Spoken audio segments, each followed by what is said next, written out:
ಕೃಷ್ಣಂದ. ದ್ವಾರಕೆ ಒಳಗ ತಾಯಿ ನಿನ್ ಮಗ ಬಹಳ ಕಷ್ಟ ಕೊಟ್ಟಾನ, ನನ್ ಬೆಂದಿಗೆ ಹೊಡೆದಾನ, ನಮಗ ಚಿಣಿ ಹೊಡೆದಾನ, ನಮಗ ಬಾಲ್ ಹೊಡೆದಾನ, ಹಿಂಗೆಲ್ಲ 108 ಕಾಗಾಳಿಯನ್ನ ಪಿರಾದಿಗಳನ್ನ ಬಂದು ಹೇಳಿದಾಗ ಆ ತಾಯಿ ಅಂತಾಳ, ಈ ಕೃಷ್ಣನ ಕಟ್ಟಿ ಹಾಕೋಣ, ನಿಮ್ಮಲ್ಲಿ ಇರ್ತಕ್ಕಂಥ ಎಲ್ಲ ಹಗ್ಗ ತಗೊಂಡ್ ಬರ್ರಿ ಅಂತ ಹೇಳ್ತಾಳ. ಎಲ್ಲ ಹಗ್ಗವನ್ನು ತೆಗೆದುಕೊಂಡು ಬರ್ತಾರೆ. ದ್ವಾರಕೆಯಲ್ಲಿರತಕ್ಕಂಥ ಮನೆಯ ಎಲ್ಲ ಹಗ್ಗವನ್ನು ತಂದು ಕೃಷ್ಣ ಪರಮಾತ್ಮನನ್ನು ಕಟ್ಟಿದಾಗ ಗೇಣ ಹಗ್ಗ ಕಡಿಮೆ ಬೀಳ್ತದತ್ತ. ಗೇಣ ಹಗ್ಗ ಕಡಿಮೆ ಬೀಳಿದಾಗ ಅವಾಗ ಪುಣ್ಯಾತ್ಮನೇ ಜನ್ಮಕ್ಕೆ ಕಾರಣ ಆಗಿರ್ತಕ್ಕಂಥ, ಅದಕ್ಕೆ ಸಂತ ಬರಿತಾನ, ಲೋಕಂಡಿಚ ಸಾಕಳಿ ತುಟ್ಟಿಲ್ಪನ ಆಯಿ ಸಮಯ ತುಟ್ನಾರ ಎದ್ ಹೇಳ್ತಾರೆ ಬಂಧುಗಳೇ. ಅದಕ್ಕೆ ದೇವರು ತಾಯಿ ಆಗ್ಲಿಕ್ಕೆ ಬರುದಿಲ್ಲ, ತಾಯಿ ದೇವರಾಗ್ತದತ್ತ. ಅದಕ್ಕೆ ಪುಣ್ಯಾತ್ಮರು ಅಂತ ದೇವತೆಯನ್ನ ನಾನು ನೋಯಿಸಬಾರ್ದು, ಅವರಿಗೆ ತೊಂದರೆ ಕೊಡಬಾರದು ತಿಳ್ಕೊಂಡು ಅವಾಗ ಪುಣ್ಯಾತ್ಮರ ತಾಯಿಗೆ ತನ್ನ ನಿಜ ಸ್ವರೂಪವನ್ನ ತೋರಿಸ್ತಾನ. ನಿಜ ಸ್ವರೂಪವನ್ನ ತೋರಿಸಿ ತಾಯಿಗೆ ಹೇಳ್ತಾನ, ಅವ ನೀನು ನನ್ನನ್ನು ಕಟ್ಟಬೇಕು ಅಂತಕ್ಕಂಥ ಅಹಮದಿಂದ ನಾನು ಕಟ್ಟಿದೆ ಅಂದ್ರೆ ನಾನೆಷ್ಟು ದೊಡ್ಡವದಿನಿ ಅಂತ ಕೇಳಿದ್ರೆ ಬಸವಣ್ಣವ್ರು ಇದಕ್ಕೆ ಸುಂದರವಾದಂತ ಉಪಯೋಗ ಕೊಡ್ತಾರೆ.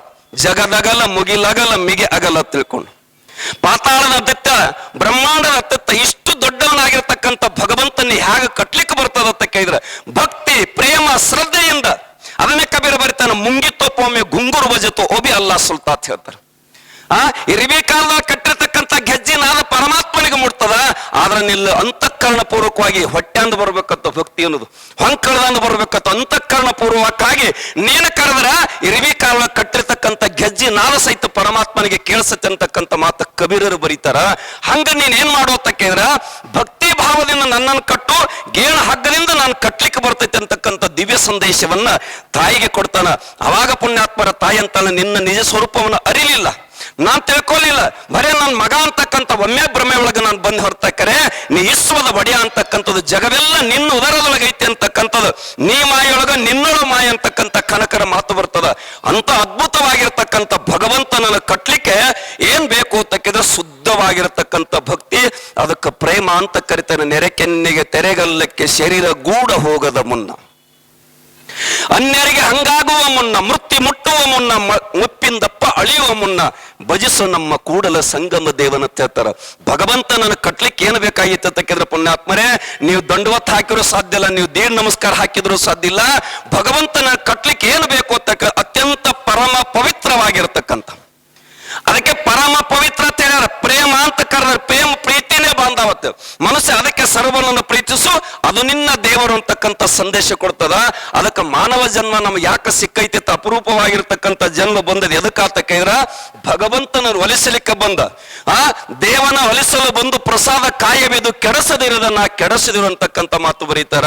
ಈ ಕಾಯವನ್ನ ಅದಕ್ಕೆ ಪುಣ್ಯಾತ್ಮರ ಬದುಕು ಬೊಗಸೆಯಲ್ಲಿ ಹಿಡದಿಟ್ಟ ನೀರ ಬಿದ್ದಂತೆ ಬಸಿದು ಹೋಗುವ ಮುನ್ನ ಬಳಿಸು ಕ್ಷಣವ್ಯರ್ಥವಾಗದಂತೆ. ಇದು ಬದುಕು ಬಸಿಲಕ್ಕತ್ತದ.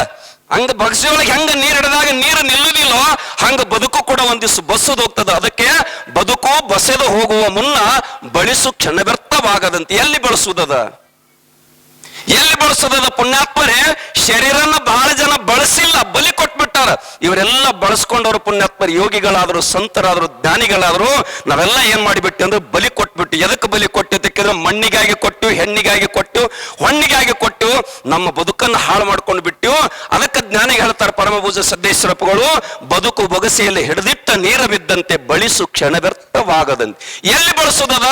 ಹರಪೂಜೆಗಾಗಿ, ಗುರುಸೇವೆಗಾಗಿ, ಹೊರಪುಣ್ಯಗಾಗಿ ಈ ಬದುಕನ್ನು ಬಳಸಿಕೊಳ್ಳುವ ಸಲುವಾಗಿ, ನಮ್ಮ ಬದುಕೆಂಬ ಭವ್ಯತೆ ಪಾತ್ರ ತುಂಬುವ ಸಲುವಾಗಿ ಮಾತ್ಮರು ಏನ್ ಮಾಡಿರತಕ್ಕಿದ್ರೆ ಪುಣ್ಯಾತ್ಮರೇ 17 ದಿನಗಳ ಪರ್ಯಂತರವಾಗಿ 3 ದಿನಗಳ ಕಾರ್ಯಕ್ರಮ ನಡೆದ ವಜ್ಜಾಗಿ 3 ದಿನಗಳ ಕಾರ್ಯಕ್ರಮ ನಡೆದ ವಜ್ಜಾಗ ಇಂತಹ ಸಂದರ್ಭ 17 ದಿನಗಳ ನಿರಂತರವಾಗಿ ಜನಸಾಗರ ಮಧ್ಯದಲ್ಲಿ ಕಾರ್ಯಕ್ರಮ ನಡೆದು ನೋಡಿದ್ರೆ ಅವ್ರ ಅತ್ಯಂತ ವಿನಯಶೀಲ ಗುರುಗಳು.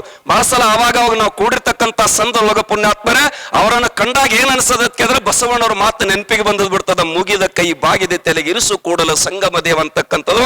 ಈ ಪದಕ್ಕೆ ಇವತ್ತಿನ ಸದ್ಯ ಆಹಾರ ಯಾರು ಅಂತಕ್ಕಿದ್ರೆ ಪೂಜ್ಯ ಸಿದ್ದೇಶ್ವರ ಗುರುದೇವರು ಅಂತಕ್ಕಂಥ ಮಾತನ್ನ ಬಹಳ ಎದೆ ತುಂಬಿ ಹೇಳ್ಬೇಕಾಗ್ತದ. ಅಂತ ಗುರುಗಳು ಆಗಲೇ ನಮ್ಮ ಪ್ರವಚನಕಾರ ಹೇಳಿದಾಗೆ ಅಂತ ಗುರುಗಳು ಪಾದಗಳು ಸಿಕ್ಕುದು ನಿಮ್ಮೆಲ್ಲರ ಸೌಭಾಗ್ಯ. ಇವತ್ತಿನ ದಿನಮಾನದಲ್ಲಿ ಸರ್ಕಸ್ ಮಾಡ್ತಕ್ಕಂಥ ಕಂಪನಿ ಹೆಚ್ಚಾಗ್ಯದ, ಸರ್ವಿಸ್ ಮಾಡ್ತಕ್ಕಂಥವ್ರು ಬಹಳ ಕಮ್ಮಿ ಅಂತ ಸಂದರ್ಭದೊಳಗ ಅಂತ ಪರಮ ಪೂಜ್ಯರು ನಮಗೆಲ್ಲ ಸಿಕ್ಕಿರ್ತಕ್ಕಂಥದ್ದು.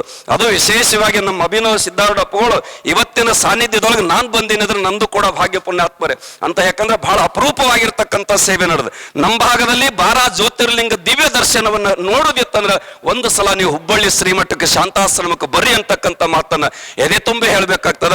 ಎಲ್ಲರಿಗೆ ಅವಕಾಶ ಕೊಟ್ಟಿದ್ರು. ಬಹುತೇಕ ಪುಣ್ಯಾತ್ಮರು ಅಸುಂಡಿ ನೀಲಂ ತಾಯಿರು ಒಂದು ಮಾತು ಹೇಳಿದ್ರು, ಇಲ್ಲಿ ತನಕ ಹೆಣ್ಮಗಳು ಬಸವಣ್ಣನ ಮನ್ನಿಸುವಂತಕ್ಕಂಥ ಮಾತು ಹೇಳಿದಾಗ ಎಲ್ಲ ಜನ ಹೊರಗೆ ಕಳಿಸ್ತಾನ ಕನಕ ತನ್ನ ಟಂಕಿಗೆ ಹಗ್ಗವನ್ನು ಕಟ್ಟಿಕೊಂಡು ನಾನು ಕರಿತಾ ಇದ್ದೇನೆ ಮುಕುಂದ ಮುರಾರಿ ಗೋಪಾಲ ಈ ಶಬ್ದದಿಂದ ನಾನು ಕರಿತಾ ಇದ್ದೇನಪ್ಪ ನೀನು ಬಂದ್ಬಿಡು ಅಂತ ಹೇಳಿದಾಗ ಯಾವ ರೀತಿ ಪುಣ್ಯಾತ್ಮರು ಹೂವಿನ ಪಲ್ಲಕ್ಕೆ ಅಂತರ್ಲ ಹೋಗ್ತದ ಆ ರೀತಿ ತೇರ ಬಂದ್ಬಿಡ್ತದೆ. ಕಾರಣ ಏನು ಅಂತಕ್ಕೆ ಅವನಲ್ಲಿ ಭಕ್ತಿ, ನಿಜವಾಗಿರ್ತಕ್ಕಂಥದ್ದು ಭಕ್ತಿ. ಅದಕ್ಕೆ ಬಸವಣ್ಣ ಬರಿದ ಏನು ಬರೀತಾನೆ, ವೇದ ಪ್ರಿಯನು ಶಿವನೆಂಬರು ವೇದ ಪ್ರಿಯನು ಶಿವನಲ್ಲ, ನಾದಪ್ರಿಯನು ಶಿವನೆಂಬರು ನಾದಪ್ರಿಯನು ಶಿವನಲ್ಲ. ವೇದವನ್ನು ಓದಿದ ಬ್ರಹ್ಮನ ಸಿರ ಹೋಯಿತು, ನಾದವನ್ನು ಮಾಡಿದ ರಾವಣಿಗೆ ಅರೆ ಆವಿಸು. ಮತ್ತು ಬಸವಣ್ಣ ಏನು ವೇದದ ಯಜ್ಞ ಯಾಗಾದಿಗಳು ಪ್ರಿಯ ಇಲ್ಲ ಅಂತ ಅನ್ಕೋಬೇಡ್ರಿ, ಸಂಗೀತ ಪ್ರಿಯ ಇಲ್ಲ ಅಂತ ಅನ್ಕೋಬೇಡ್ರಿ. ಯಾಕಂದ್ರೆ ಇವತ್ತು ನಮ್ದು ಏನಾಗೈತೆ, ಹಾಡಾರಿಗೆ ಹಾದಿ ಸಿಕ್ಕಿಲತ್ತ, ಓದಾರು ಓಣ ಸಿಕ್ಕಿಲತ್ತ, ಸುಮ್ಮ ಕೂತಾರ ಸುಡ್ಗಾಡ ಸಿಕ್ಕಿಲತ್ತ. ಹಾಡು ಹಾಡಿನಾಗಿ ನೀ ಇರಬೇಕು, ಹಾಡಬೇಕು. ಯಾರಿಗಾಗಿ? ತನ್ನ ಆನಂದಕ್ಕಾಗಿ ಹಾಡಬೇಕು. ಹಾಡ್ತಕ್ಕಂಥ ಹಾಡಿನ ನುಡಿಗಳು ನಿನಗೆ ಆನಂದವನ್ನು ಕೊಡಬೇಕು. ಮಾಡ್ತಕ್ಕಂಥ ಕಾರ್ಯ ಒಳಗೆ ನೀನು ಭಕ್ತಿ ಅನ್ನೋದು ನೀನು ಬೆರ್ತಿದೆ ಅಂದ್ರ ಅದು ಪುಣ್ಯಾತ್ಮರ ಭಗವಂತನಿಗೆ ಎಡೆ ಆಗ್ತದ. ಅದಕ್ಕೆ ಭಗವಂತ ಎದಕ್ಕೆ ಒಲಿತಾನ ಓದ್ತಕ್ಕಿದ್ರೆ ಪರಮಾತ್ಮನನ್ನು ಕಟ್ಲಿಕ್ಕೆ ಊರನ್ ಹಗ್ಗೆಲ್ಲ ಬೇಕಾಗಿಲ್ಲ, ಭಗವಂತನ ಬಂಧಿಸಲಿಕ್ಕೆ ಊರ ಹಗ್ಗ ಎಲ್ಲ ಬೇಕಾಗಿಲ್ಲ.